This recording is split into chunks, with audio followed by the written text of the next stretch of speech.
जो दुलारचंद यादव हत्याकांड हुआ है, इससे किस तरीके से सियासी बदलाव बिहार में देखा जा रहा है? सियासत में देखिए माहौल तो अभी से बदल चुका है। जो यादव वोट बैंक है, जो कहीं न कहीं पहले से ही माहौल बन चुका है तेजस्वी के लिए, वो एक मुश्त होकर अब मुझे लग रहा है कि राजद को जाने वाला है। इस तरह की घटनाएं बीजेपी को बहुत बड़ा नुकसान पहुंचाने वाली है, क्योंकि आप कितनी भी बड़े स्टार प्रचारकों की लिस्ट, कितनी बड़ी फौज आप बिहार में छोड़ दीजिए, अगर हत्याकांड हो रहा है वो भी चुनाव के समय में, तो आप जानते हैं कि इसका वोटर्स पे बहुत गहरा प्रभाव पड़ेगा। नमस्कार, आप देख रहे हैं खबर चौक और मैं हूं अमन सिंह वत्स आपके साथ। बिहार चुनाव के बीच दुलारचंद यादव हत्याकांड कहीं न कहीं कानून व्यवस्था पर एक बड़ा सवाल खड़ा कर रहा है, तो दूसरी तरफ सियासी माहौल भी बदलता हुआ नजर आ रहा है। आज अपने पत्रकार साथी से इसी पर बातचीत करेंगे कि दुलारचंद यादव हत्याकांड से किस तरीके से बिहार में सियासत में बदलाव हो रहा है, किस तरीके से देखते हैं आप जो दुलारचंद यादव हत्याकांड हुआ है, इससे किस तरीके से सियासी बदलाव बिहार में देखा जा रहा है?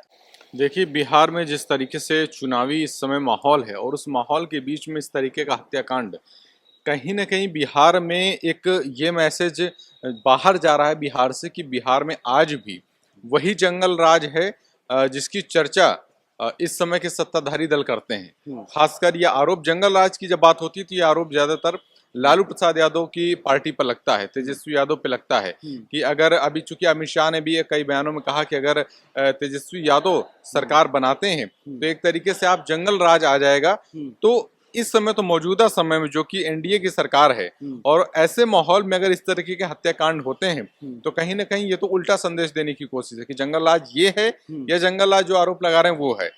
सोचिए कि अनंत सिंह जो एनडीए के हैं उन्हीं पर आरोप लगा है, एनडीए के उन्हीं पे आरोप लगा, जेडीयू के प्रत्याशी हैं जो कि अनंत सिंह पूर्व विधायक रहे हैं, उन पे ये आरोप लगा है। और ये आरोप लगाया जनसुराज के ही प्रत्याशी ने जो कि प्रियदर्शी हैं, प्रियदर्शी जी ने आरोप सीधा तौर पर लगाया। उनसे पूछा गया तो उन्होंने सीधे तौर पे आरोप लगाया कि ये पूरा हत्याकांड अनंत सिंह के द्वारा करवाया गया है।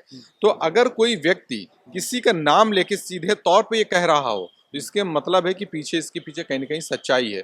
और जिस तरीके से आप उनके बयान को देखिए, अनंत सिंह के बयान को, उन्होंने कहा कि हम रैली के दौरान, सभा के दौरान हमारा काफिला जा रहा था, 30 गाड़ियां आगे निकल गई, 10 पीछे रह गई और उन 10 गाड़ियों में जो समर्थक थे उनके साथ वाद विवाद होता है, ईंट पत्थर चलते हैं और उसके बाद ये हत्याकांड होता है। तो चूंकि ये ऐसा नहीं कि अप्रत्यक्ष रूप से शामिल रहे हों या उन पे आरोप लग रहा हो कि इसमें वो शामिल रहे, उनके ही समर्थकों के बीच ये लड़ाई होती है, उसके बाद ये हत्याकांड को अंजाम दिया जाता है। तो कहीं ना कहीं एक बहुत गंभीर आरोप है और इन आरोपों की अगर निष्पक्ष रूप से जांच की जाएगी और अनंत सिंह इसमें आरोपी साबित होते हैं तो मुझे लगता है न सिर्फ मकोमा सीट पर इसका प्रभाव पड़ेगा बल्कि आसपास के जितने बाहुबली वाले क्षेत्र हैं, चाहे वो बक्सर हो, चाहे वो उनका विजय वाला क्षेत्र हो, हर जगह पर इसका बहुत तगड़ा प्रभाव पड़ने वाला है। इससे एनडीए को बहुत नुकसान होगा। अच्छा, जिस तरीके से एक यादव की हत्या हुई है, आरोप जब तय होगा वो बात की बात है, लेकिन जिस तरीके से हत्या को देखा जा रहा है, क्या लगता है इससे सियासी माहौल भी बदलता हुआ नजर आएगा? नहीं, सियासत में देखिए माहौल तो अभी से बदल चुका है, क्योंकि अनंत सिंह एक ऐसा नाम है बिहार में जिसको हर कोई जानता है कि बाहुबली है। इनमें ऐसा नहीं कि कोई ये जानता ना हो। और अनंत सिंह का आप न सिर्फ बयान बल्कि उनके हाव भाव पढ़ने की कोशिश कीजिए और उनकी जनता के बीच में जिस तरीके की उनकी बातचीत है उसको आप समझने की कोशिश करें तो वो उनके बाहुबल साफ नजर आता है। वो लोगों से रिएक्ट भी इसी तरीके से करते हैं। अभी सोशल मीडिया पे एक वीडियो वायरल हुआ, उसमें एक पब्लिक ने, उनके क्षेत्र के लोग ने, वहां पे जब अनंत सिंह वोट लेने के लिए जाते हैं, कहते हैं हमको वोट दीजिए, तो वो प्रत्याशी, वो जनता जो है उनसे सवाल करती है, उनसे तमाम आसपास के क्षेत्र की जो समस्याएं वो कहती है। तो आनंद सिंह का रिएक्ट ये है, वो ये कह रहे हैं कि तुम अपना पहले बोलने का सहूर सही कर लो। तो सोचिए, जो प्रत्याशी जनता को ये कह रहा हो कि तुम अपना सहूर सही कर लो पहले बोलने का, तो वो किस लेवल पे जाके इस तरीके की घटनाओं को अंजाम दे रहा होगा। तो मुझे ऐसा लगता है कि माकोमा सीट तो खतरे में आ ही चुकी है जेडीयू की। उसके साथ साथ जितने भी ऐसी प्रत्याशी हैं जिनको टिकट दिया हुआ है जेडीयू ने या एनडीए के घटक दलों ने दिया हुआ है, उन सीटों पर भी इसका असर पड़ेगा कि बाहुबलियों को अगर आप टिकट दे रहे हैं तो उसका इस तरीके से असर पड़ सकता है। अच्छा, जिस तरीके से बिहार में देखा गया है कि ज्यादातर यादवों को दबदबा रहा है, उसी बीच एक यादव की हत्या देखने को मिलेगा असर? मुझे लगता है कि जिस तरीके से एक यादव की हत्या हुई है तो जो यादव वोट बैंक है, जो कहीं न कहीं पहले से ही माहौल बन चुका है तेजस्वी के लिए, और खेसारी लाल यादव के आने के बाद ये माहौल और बन गया कि यादव वोट बैंक जो कि ध्रुवीकरण हो रहा था कि कहीं इधर ना बढ़ जाए, कहीं उधर ना बढ़ जाए, वो एक मुश्त होकर अब मुझे लग रहा है कि राजद को जाने वाला है।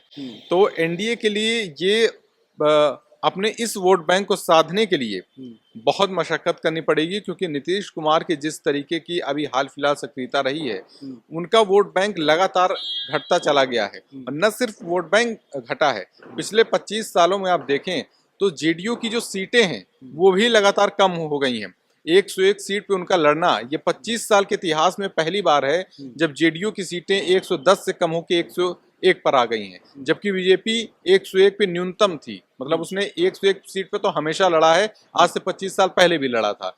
तो कहीं ना कहीं बीजेपी जेडीयू को खत्म कर रही इस तरीके से, और इस तरीके की घटनाएं बीजेपी को बहुत बड़ा नुकसान पहुंचाने वाली हैं, क्योंकि आप कितनी भी बड़े स्टार प्रचारकों की लिस्ट, कितनी बड़ी फौज आप बिहार में छोड़ दीजिए, अगर हत्याकांड हो रहा है वो भी चुनाव के समय में, तो आप जानते हैं कि इसका वोटर्स पे बहुत गहरा प्रभाव पड़ता है। प्रभाव पड़ेगा, और कहीं ना कहीं जो सवाल उठ रहे हैं वो सरकार से ही उठ रहे हैं, और सरकार जो है वो एनडीए गठबंधन की है। तो कहीं ना कहीं जो ये हत्याकांड है, ये माहौल बदलता हुआ जरूर नजर आएगा बिहार के चुनाव में। ये हमारे सहयोगी की, हमारे साथी की राय है। ऐसी ही राय आपके बीच में लेकर आते रहेंगे, तब तक देखते रहिए खबर चौक। शुक्रिया।